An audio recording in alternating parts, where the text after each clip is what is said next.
Ué, rapaziada, tranquilidade? Interrompi o seu vídeo para te mostrar uma oportunidade que podem te trazer esses resultados em até um mês e te fazer ganhar essa grana todo santo mês. E se você quer começar a mudar a sua vida financeira agora, clica no primeiro link da descrição. Qual é o problema do conhecimento? Você é um cara... Boa, qual é o problema? Boa. Qual é o problema do conhecimento? Você é um cara que tem muito conhecimento. O Jota é um cara que tem muito conhecimento, te admiro muito por isso. Agora deixa eu te fazer uma pergunta. E eu busco ele o tempo todo. Agora, se tua vida dependesse do teu conhecimento, quanto tempo tu ia sobreviver? Se a minha vida depende... Cara, eu não sei essa resposta. Não, por exemplo, todo o teu sistema, o coração, tudo isso parasse de funcionar e agora você vai ter que se virar com o teu conhecimento. Quanto tempo você sobreviveria? Se parasse... O tempo de uma apneia. 3 minutos, né? Nem isso de repente. E se o mundo parasse de girar e agora o Joel J vai ter que orquestrar toda essa inteligência, porque o que acontece? Presta atenção. Charles Darwin, ele criou um ponto de ruptura na história da humanidade, quando ele descobriu a evolução da espécie. E não tem erro nisso. É de fato assim. Só que ele cometeu um grande erro, achar que isso acontece por acaso, sem propósito. Ele não aceitava a ideia de que tinha uma inteligência maior, subjacente, que orquestrasse isso. Então, qual é o problema do pensamento, do conhecimento? Na cabeça dele veio por conta da evolução, né? É uma concepção evolucionista, né? Exato, só que ele tirou essa inteligência subjacente. Tipo, as coisas vão evoluindo ao acaso, sem propósito. E aí, numa sacada só, ele tirou o propósito do universo. Ele deixou os seres humanos e o mundo sem propósito. E aí os filósofos, os pensadores, diante dessa nova realidade, começaram a dizer o seguinte: Nietzsche disse, Deus está morto, e agora? Agora os seres humanos vão ter que criar, inventar um novo propósito, porque o que eles tinham como propósito morreu. Só que isso não funciona, você mesmo diz, não funciona você inventar um propósito, entendeu? Para a humanidade, para o mundo. Você tem que sentir isso dentro de você, entendeu? Então o que acontece? Qual é o problema do conhecimento? O problema do conhecimento não é o conhecimento em si. O problema é essa pequena disfunção que ocorre quando você passa a se identificar com o conhecimento. Porque aí você se torna o conhecimento. E aí você se limita. Quando perguntaram para Einstein, ele já velhinho, se você pudesse fazer um pedido de uma coisa, o que seria isso? Ele disse, eu queria conhecer a mente de Deus. Entendeu? O que um Einstein, que no início da vida dizia ateu, o que ele queria dizer com isso? O que acontece? Quando Jesus, vamos falar de Jesus, que Jesus é um cara muito respeitado, muito idolatrado, um cara assim que mudou a história da humanidade e tal. Se você pergunta, o Jesus fazia milagres, coisa que ninguém conseguia fazer. Uhum. E os apóstolos diziam para ele o seguinte: cara, onde é que nós vamos poder fazer isso? O que tu faz? Jesus não disse para eles, vocês são muito burros, vocês não estudam, vocês não leiam, vocês deveriam de ler os livros que eu leio, vocês deveriam de fazer mais curso, vocês têm que estudar mais, vocês têm que ir na faculdade. Não, ele disse o seguinte: vocês são homens de pouca fé. Vocês são homens de pouca fé. Se vocês tivessem um pouco mais de fé, vocês poderiam fazer tudo que eu faço e muito mais. Agora pense comigo, o que é a fé?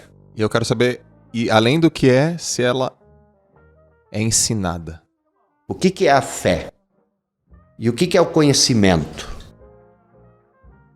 A razão e a fé, elas não andam juntas. Por quê? Uhum. Porque a razão exclui a fé. Uhum.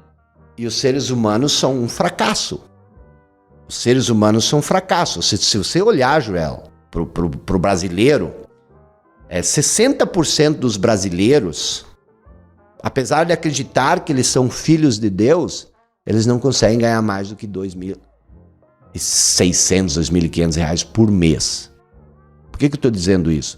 Porque ganhar dinheiro é uma troca. Ok. E se você não tem nada para trocar, ninguém vai te dar dinheiro. Perfeito. Então, se você não tem poder para criar um objeto de troca, você não vai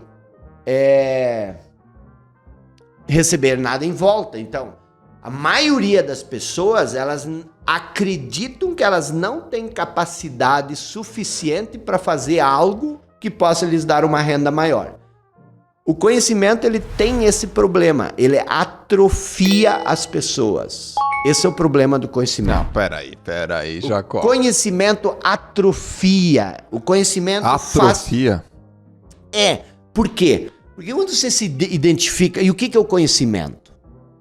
O conhecimento é aquilo que você sabe. Certo. E o que você sabe sobre si mesmo? Você sabe que você não é bom, que você não é capaz, que a vida é difícil. Tudo isso é conhecimento. Tudo isso você sabe. E tudo isso está onde? Tudo isso está na sua cabeça. Deixa eu te perguntar. Quando você fala para as pessoas, pergunta: quem de você acha que precisa se tornar uma pessoa melhor? Quem de vocês precisa ser melhor?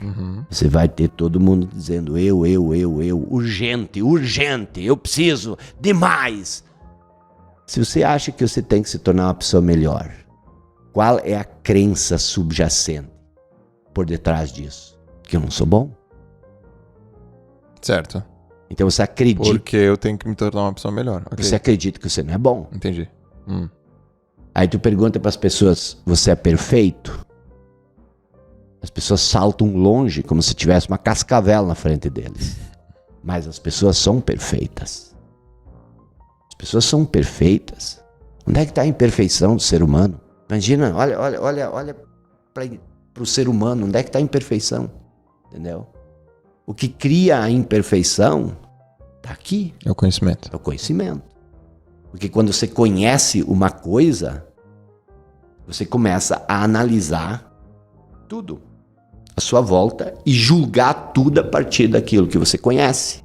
Então, isso é contrassensual. Não, total. Isso é polêmico. Total. Mas presta atenção. Presta atenção. A humanidade está um caos. O que está causando esse caos? Por que cargas da água? Um livro como a Bíblia conta uma história que fulano e ciclano comeram a fruta do conhecimento e por isso foram expulsos do paraíso. Presta atenção. Voltando para Jesus. Eu e você, nós conversamos. Mas eu não fico conversando através de parábolas contigo. Nós somos amigos. A gente tem papo reto. Os apóstolos eram amigos de Jesus. E Jesus só falava em parábolas com ele. Imagina se eu fosse aqui só contar parábolas. E os apóstolos suspeitaram disso. Os apóstolos olharam para ele e disseram assim: cara, o que tem de errado contigo? Por que você só fala em parábolas com a gente? Ninguém faz isso. Você é doido? E aí o que Jesus respondeu? Que vocês não ouvem. Vocês têm ouvidos, mas vocês não ouvem. Vocês têm olhos, mas não veem. E eu posso te ver agora aqui, ó. Você está filtrando tudo que eu estou falando. Com que filtro? O filtro do conhecimento. Exato. Então você não ouve. Por quê? Porque você, enquanto que eu estou falando, você está tentando ajustar as minhas palavras dentro do meu molde. Dentro do teu molde. Por isso que a mudança é tão difícil. A mudança é tão difícil. E aí, você vai dizer assim, tá, mas virou pastor agora, só fala em Jesus, podemos ir para a filosofia. Vamos. Vamos? Vamos. O que Sócrates quis dizer quando ele disse o seguinte? Sócrates, para mim, depois de Jesus, foi o maior sábio que já existiu. O que Sócrates quis dizer quando ele disse o seguinte? Ensinar não é encher um vaso. Ensinar não é transmitir conhecimento. Ensinar é acender uma chama no outro. E nós ainda não falamos sobre fé. Ensinar é acender uma chama no outro. Entendeu? Então, assim, o que a escola faz? A universidade faz? Ela acende chama ou ela enche o vaso? Enche o vaso. E o que Sócrates, não sei se foi Sócrates que falou, mas Platão, no livro A República, escreveu o mito da caverna, onde ele diz o seguinte, que a humanidade, os seres humanos, são como presos no fundo de uma caverna. Então nós temos uma caverna e aqui tem um ser humano que está preso. E ele está preso de tal forma que ele só consegue ver o fundo da caverna. Ele só consegue ver o fundo da caverna. E aqui na boca da caverna existe uma fogueira. E entre a fogueira e a boca da caverna existe toda uma realidade. Uhum. E as pessoas presas no fundo da caverna só conseguem ver a sombra, as pálidas sombras da realidade, e elas acreditam que isto é a realidade. Isso é a mesma história. Porque o que é a pálida sombra da realidade? Uma vez que você se identifica com o teu conhecimento, a realidade, ela deixa de ser a realidade, ela se torna uma sombra daquilo que você acredita. Sim. Por isso que isso nos limita. Então, quando eu digo que o conhecimento nos limita, que o conhecimento nos atrofia, eu estou falando disso. E aí ele diz mais, presta atenção. Platão conta que um desses presos se libertou e saiu da caverna. E aí o que ele fez? Primeiro ele ficou um pouco ofuscado pela luz da fogueira. Ele disse, meu Deus, essa fogueira está muito legal. Olha como ela ilumina.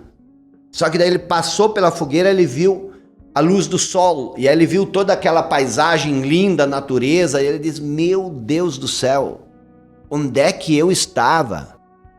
Isso aqui é a realidade. Eu não tinha essa percepção de modo algum lá na caverna. Aí ele se lembra dos amigos que estão presos na caverna. Aí ele volta correndo para a caverna e quer libertar esses presos. E aí, por causa da penumbra, ele tropeça e meio que cai na frente dos prisioneiros. E os prisioneiros olham para ele, começam a debochar, dar risada, e ele começa a dizer, meu Deus, vocês têm que sair daqui. Vocês não sabem o que tem lá fora. Tudo que vocês veem aqui é uma pálida sombra da realidade. Vocês têm que correr lá fora. E aí o que acontece? Eles começam a debochar, dizer, esse cara ficou doido. Por isso nós não podemos sair daqui. Nós vamos ficar doido, maluco, que nem ele. Por quê? Porque a percepção da realidade que você vê, mesmo quando o outro vem e te diz, cara, o que você está vendo não faz sentido. Existe uma realidade completamente diferente. A pessoa diz, você tá aí doido, você tá maluco. Como você está dizendo que o que eu vejo não é real? Cara, isso foi escrito há 450 anos antes de Cristo. E aí Cristo veio depois com essa nova conversa. Vocês têm ouvidos, mas você não ouve. E aí quando